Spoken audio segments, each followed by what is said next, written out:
Recording studio Nawada.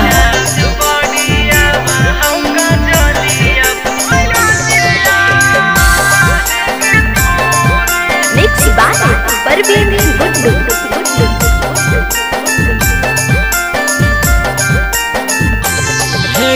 याद बढ़िया हम का जलिया पायलिया हेगे तोरे।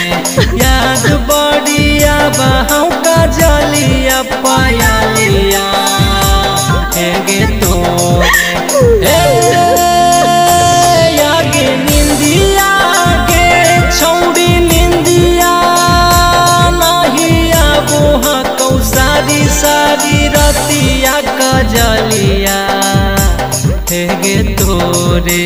याद बढ़िया बहु कजलिया पायलिया हेगे तोरे। याद बढ़िया बहु कजलिया पायलिया हेगे तोरे।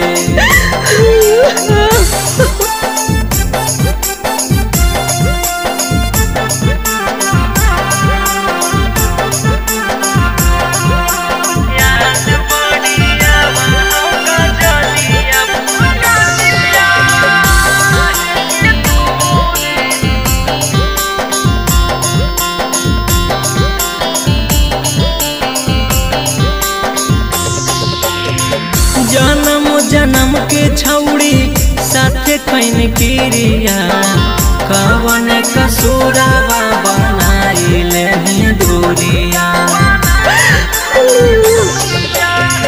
जन्म जन्म के छौड़ी साथे खैन किरिया कवन कसूरावा बनाइले दूरिया।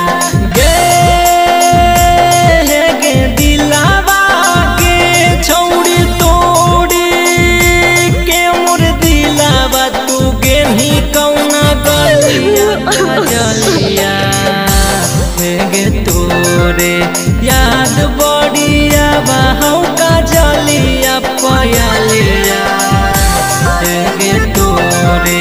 याद बढ़िया बहु का जलिया पायलिया हेगे तोरे।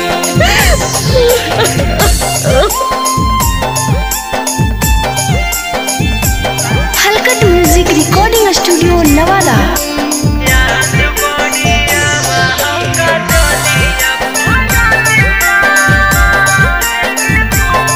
Mix by Parveen Guddu.